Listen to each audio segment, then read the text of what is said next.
Good afternoon, everyone. How are you enjoying the conference so far? It's a blast, right? Hey, I want to do something special because some of you weren't here for the first 3 days of this event, or you were here hanging out by the pool, but I want everybody to just see what a success the boot camps were that Keith put together this year. So if you were in a boot camp, would you stand? Take a look at that saturation. That is awesome. Let's give Keith a hand clap for making that happen.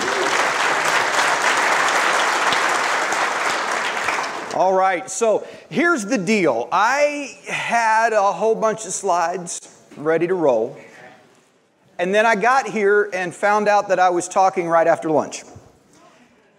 And I realized that all the blood was going to be in your stomach instead of your head.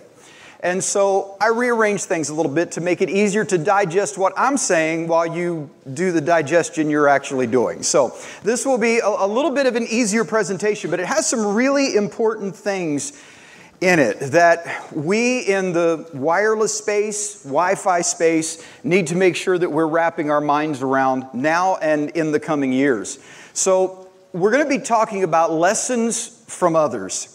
And we'll be talking about the reality that wireless is more than just Wi-Fi. In fact, wireless LANs do not necessarily have to equal Wi-Fi LANs, although we've done a really good job of hijacking that term. I don't know if you've ever noticed, but if you search on the internet for wireless LAN, you will almost universally find articles that are talking about Wi-Fi. Though the definition is just it's a LAN that uses wireless. But Wi-Fi has pretty well won the day in that. However, that is beginning to change somewhat as we move into the IoT arena, but Wi-Fi is still the big leader when you think of that term, WLAN. But in the other wireless fields, they're doing some things, or they have to deal with some things that we can really get some advantage from when we look at what they're doing or how they do things. Because I think sometimes we in the wireless LAN space of Wi-Fi fall into the trap of history. You know, we've been doing this now for 20 plus years. And because of that, we have things that we might do that just maybe we don't need to do anymore. Or we don't need to do them the way we do anymore. And we need to make some adjustments, some changes to our thinking. Some of the things that we do or that we talk about, we only make it so because we're constrained to do it that way. You know, for example, we often talk about 20 versus 40 versus 80 versus 160 megahertz channels, right? And we say, you know, don't use anything more than 20 megahertz unless you have to. But do we even need 20 megahertz all the time? That's an important question to ask as well. And 11AX is answering some of that, and I'm sorry, you won't hear me say Wi-Fi 6 very often. But the point, and it's not that I hate Wi-Fi 6, it's just I can't do it.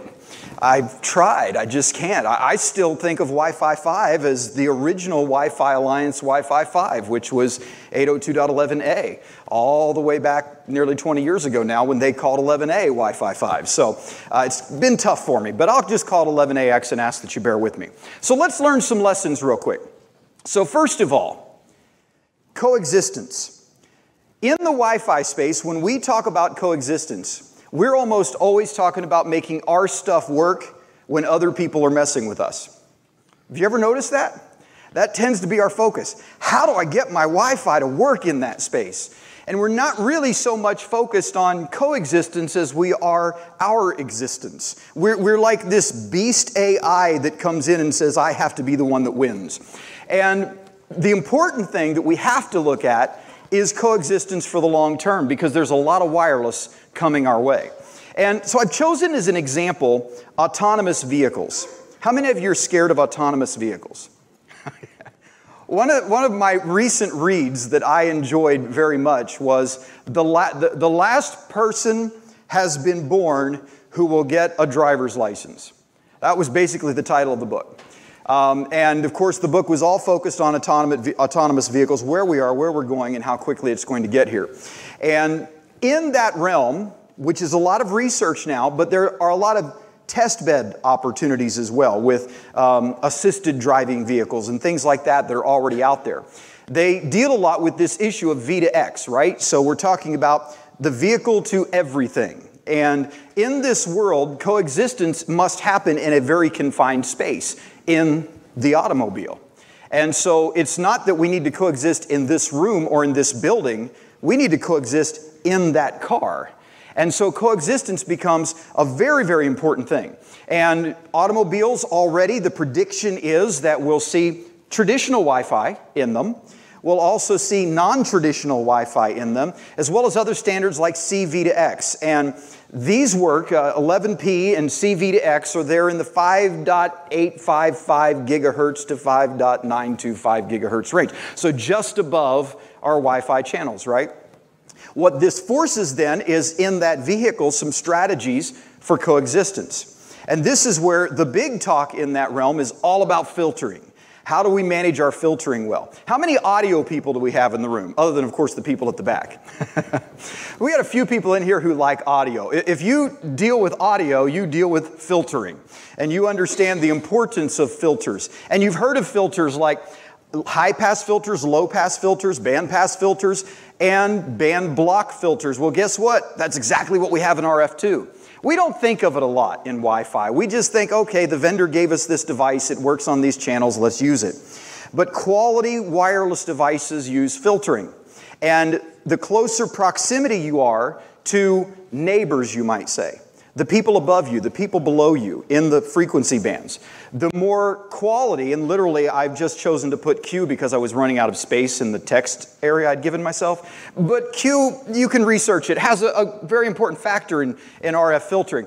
But the quality of the filtering has to be absolutely essential. Now, if you don't know, by the way, high-pass filter simply means that the high stuff is going to pass. Low-pass filter, the low stuff is going to pass. Band-pass filter, the selected range is going to pass. And a band-stop filter, the selected range is not going to be allowed to pass. Or it's why it's also sometimes called a band block filter. So these are common filters that are used. I'm not going to get into the details of how they work. But what I want us to think about is how we can do our part to coexist. Instead of just looking for our survival, how do we coexist as good neighbors when we're dealing with Wi-Fi? And we've all felt the pain of when others do not coexist with us as good neighbors, and we have the interferers upon us. So as we move forward in this new world, we're going to have to really focus on this. Now, I have a question for you here, an other quiz. You're all familiar with 2DS from DS, right? We've all heard of that. Where's Mr. McKenzie? Is he in the room? He doesn't care about us. I thought he did. Well, from DS to DS, when does it equal 0, 0? When is it? Point-to-point links. What kind of point-to-point links? Yeah, I love that, man. So point-to-point links, 0, 0, when is that? The answer is, what we always hear about is, if you're in an infrastructure BSS and two clients are communicating directly with each other instead of via the AP, it's 0, 0. If you're in an independent basic service set, it's 0, 0, right? So one of the things you kind of learn when you go through the CWMP curriculum, you see 0, 0, it's probably an ad hoc network. You know, that kind of thing. But that's not all there is to the story. There is another scenario where you might see 0, 0 for from DS and to DS. And that's when .11 OCB enabled is set to true. This is a flag. It's defined in the standard. It came to us in 802.11p. And what this does is it defines an outside the context of a BSS communication. Some communication that happens when there's no BSS involved at all. Neither an infrastructure nor an independent basic service set. Just two 802.11 devices that start talking to each other. And in this case, it's also set to 0, 0. And this is the mode that Wave would use, which is the vehicular standard, right? So this is where we begin to see something we already knew about, but oh no, we're going to see this applied in a whole new way, where no longer are we even thinking about ad hoc networks, much less basic service sets or infrastructure basic service sets. All right, so no one passed that test because I didn't give you the chance. See, that's how I keep from giving away those prizes Keith has to. Now, the second thing, I've got 10 things for you. Don't worry, 3 of them go real fast. The second thing is we really need to be testing. We had a talk this morning about 11AX and the discussions of the problems, and everybody stood up and said, yeah, I've had problems and challenges along the journey. Testing is obviously important. From another realm, we're still in the vehicular world at this point in time. Let's talk a little bit about the Tesla Model 3. The Tesla Model 3, in case you didn't know, has BLE capabilities so that you can have an app on your phone, and then it will use BLE to unlock the doors as you approach the car. And then when you get in the car, there's not even a push button start or anything like that. You just put it in gear and start driving. And this all sounds really cool, doesn't it? What an exciting world. I just have my phone on me and I'm good to go. Well, they have experienced some problems. The first problem is that customers learned that if I have the app closed, my car doesn't unlock. So I get up to the car and I'm freaking out, trying to figure out why didn't my car door unlock? I've got my phone in my pocket, and it still didn't unlock. And then you find out, well, as soon as you open the app, it unlocks, and now it works. So there were those problems. And then there was the problem of the backup key card. This backup key card could be used in order to get in if you lose your phone, for example, or if you're parking with a valet, they could use the key card. But then there were these education problems associated with that, right? Because how does this valet, the first time they ever deal with this Tesla 3 that just pulled up that they've got to park, and they can't figure out how to start the thing? Because you've got to swipe it in a certain area so that you can actually make it work. And so there were these educational challenges, and that comes with new technologies. Well, let's ask an important lesson here, important question rather. What is the range at which the Tesla 3 will start? How far outside of the car can you be and someone inside the car can start it and drive? Anyone know? Well, it makes sense to say inside the car, right? But research has shown that what we've always known in Wi-Fi, RF is a boundaryless medium. And so because of that, there can be scenarios where you can actually be about 4 or 5 feet outside of the car with your phone app running, and someone inside the car can drive away. Now, wouldn't that be fun? You just bought your really nice, expensive new Tesla, and someone can drive away. Now, I'm not telling you they haven't found solutions to these. I'm telling you these are early problems that they had to test, they had to discover, they had to find out about. So, I don't know about you, but while it sounds like a cool, exciting technology, at the same time, there are some pains. And just like they have to do testing in this space and make sure they figure out these problems and find solutions to these dilemmas, we've got to do the same thing in Wi-Fi. We've got to test things. We can't just say, well, I trust the vendor. They did their testing, and I'm just going to implement it, right? No, I want to find out, how's this going to work in my space with my clients that I happen to have when we start utilizing this. It's the whole 11W thing all over again. Now, the next thing that we need to do, number 3, is we need to know the curve. We need to know the curve. What do I mean by that? Well, with technology innovation, we have this concept that we traditionally called the S-curve of innovation, right? And basically it says that we start out with emergence, and you've heard about it, a few cool people are using it, and then eventually it gets to the place where there's this rapid improvement that happens for those that are using the technology, and then those that are using it have declining improvement, and eventually it levels off into maturity, and it's just the status quo now. Well, Wi-Fi is different than that. I don't know if you've noticed. Our emergence stage is usually longer. And part of that constraint is because we don't begin to get the innovation advancements until we've got a significant enough saturation of clients. And so we have to have enough clients to get the benefit of that. And then eventually we start having declining improvements when we get to maturity, and we get the best we can get out of whatever that technology is. Because, it's not like we're ever going to get the best that the standard offers, so instead we get the best of whatever the technology is that is actually available to us. So we have to know this curve. Now, in other worlds, there are ways that they think about these adopters of technology. In Industry 4.0 and Maintenance 4.0, they use the terms shape the future, adapt the future, and reserve the right to play. Those who shape the future, I call them the drivers, right? They're early adopters. They're going to get in there. They're going to use it very early on. And then there are those that adapt the future. They're kind of riding shotgun. Yeah, I'm sticking with the vehicular analogy for a little bit. And then we've got those that reserve the right to play. They're the backseat drivers telling everybody else what they're doing wrong with their implementation, even though they haven't implemented it yet. Not that we ever run into that. So the key here is to understand You don't have to be a driver. You don't have to shape the future. I'm not telling you not to go out and buy 11AX APs, all the AP vendors in the room. I'm not telling you not to go out and buy them. I'm telling you you don't have to. I'm telling you you want to instead discover why you should and what it offers to you, and make sure that you understand it so you get the advantage out of it. Because if you don't, well, then you're not doing number 4, and that is showing value. So it's very important for us to understand some lessons that have happened in IIoT. In industrial IoT, one of the things that they learned very early on is the companies don't like spending all that money they're spending when they don't understand the value they're getting from it. And I think sometimes in traditional IT, which Wi-Fi kind of falls into, we lose sight of that quite a lot. So in industrial IoT, the big movement early on was to not make a big movement, but to take a small bite, to do something small, less significant, but that proves value. For example, a lot of organizations did custom builds with Raspberry Pi devices over the years. And they built these custom devices to utilize in order to prove their case that there was value in the metrics and the information that they were receiving.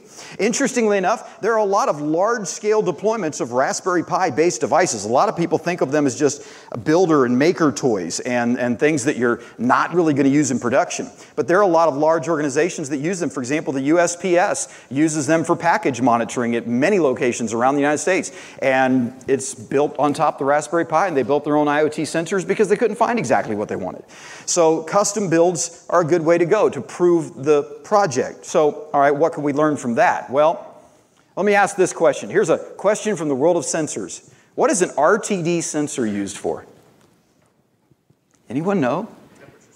It's a temp. Who said that? Yeah, it's a temperature sensor. An RTD sensor is a temperature sensor. Now, RTDs are resistance temperature detectors. Now you know why I didn't ask you what the full phrase was used for, but just the acronym. That would have made it too easy. It is a temperature detector, and it's based on resistance in metals. So you may or may not know that metals at different temperatures have different levels of resistance. And so based on that, we can determine temperature changes based on levels of resistance that have changed. And in this case, hotter means higher resistance and colder means lower resistance. And the lesson we can learn from this has absolutely nothing to do with wireless, but it has to do with your project planning for your 11AX deployment you're about to do. What's your level of resistance? What are you about to face? And in this case, sadly, the analogy breaks down because you actually want them to be cold instead of hot, but you get the point. Okay, so we need to make sure that we're evaluating the value that we're bringing, and we have shown that value so that our RTDs, if you will, are ready for us to implement. They're actually in a place where they can accept the technological advancement that we're deploying. All right, here's another one. Know your metrics. Know your metrics. This is very important. How do you measure quality in your network? I've got some listed here, but someone throw out some things. How do you measure the quality of your wireless network? How would you like to measure the quality of your wireless network? Remotely? Did someone say remotely? I think someone said remotely. I like that. Yeah, it's from somewhere else. I agree. I live in Ohio. I would love to monitor the quality of my wireless network from, I don't know, St. Thomas, Jamaica, someplace like that. How else might you monitor it? What are you looking for? What are your metrics? Retries. Okay. What else? User satisfaction. Okay. These are all very important, right? In the oil and gas industry, they have a model they call RALs, which is reliability, availability, latency, and security. The things they want to measure to make sure that any kind of system they're implementing, it's been a private network for a lot of years, and they still want to keep it that way for the most part, according to surveys, but they have measured these things to say, am I getting out of my network what I need? Now, of course, it's important. We throw around the terms reliability and availability sometimes interchangeably, but they do mean different things. So let me give you a simple way to think about it. Reliability, it gets there. Availability, it is there. Okay, so reliability is about when I send a message, it gets through the network to the destination. Availability is the network's available for me to do that. Okay, so they are two different things, and it's very important that we have both. And then, of course, we know latency is about the delay in the network, and then security is, of course, well, it's not really important. I'm just seeing if she's listening over there. There she is. Okay. So security is obviously a key measurement as well. Now, here's a good quiz for you. Because oil and gas is looking very heavily right now at this. We all think of 802.16 as kind of, well, they tried. But 802.16s is gaining momentum in the oil and gas space. What channel width range is defined in 802.16s? In other words, what's the narrowest to widest channel? Anyone know? Okay, let's talk about it because it reveals an important thing. 802.16s defines widths from 100 to 1250 kilohertz in the 700 megahertz band, but it's open enough to be used elsewhere. Now, the big thing is, and we see this across IoT, wider is not always better. So the reality is you need the pipe to get your data through. And we don't always need a big pipe. You know, if you think about it, if Amazon only sent a few packages out every day, they probably wouldn't have implemented their whole truck system and everything that they do to deliver packages to Amazon Vine members like myself who get so many every week. So the point is that they wouldn't need to pull a truck into my house and drop off 35 boxes if I wasn't getting 35 boxes, right? So they could get by with a smaller pipe, if you will. So we need to think about this in Wi-Fi. I think we really do need to pay close attention to what we really need versus I can get by with that. I can do a 40 megahertz channel because there's not a lot of people around me and I don't have a lot of APs, and why not? I might as well. Think about the future. Of course, you could always reconfigure, but think about the future because things are changing very rapidly.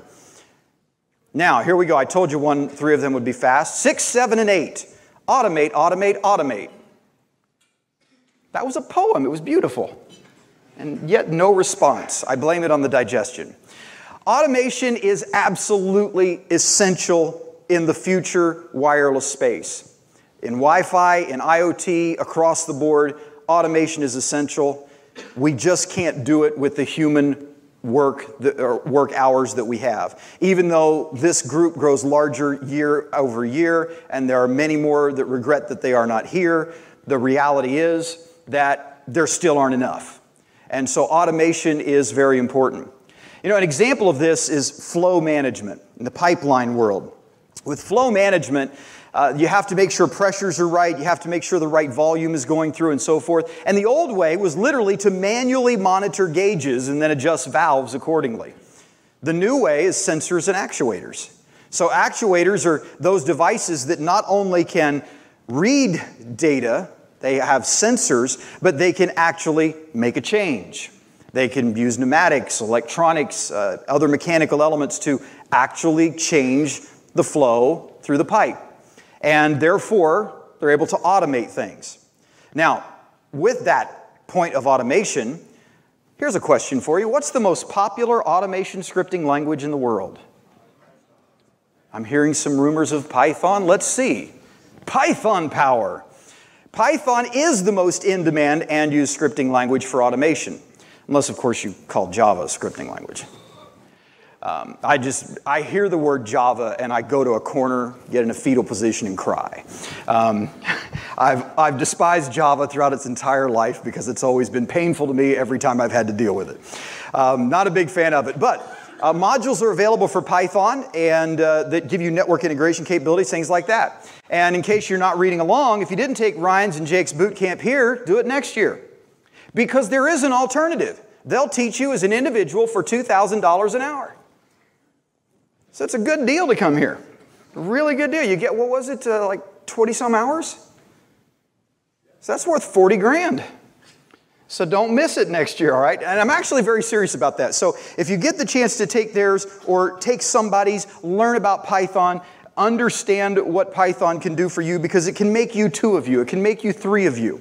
And it doesn't have to be Python. It could be some other language. But again, that's the dominant one that has gained in popularity and makes you very valuable to know it as well. And so I would encourage you to go in that direction.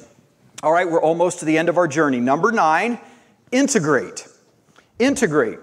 So in the IoT world, we think we have problems dealing with 11N devices versus AC devices versus G devices versus B devices and so forth.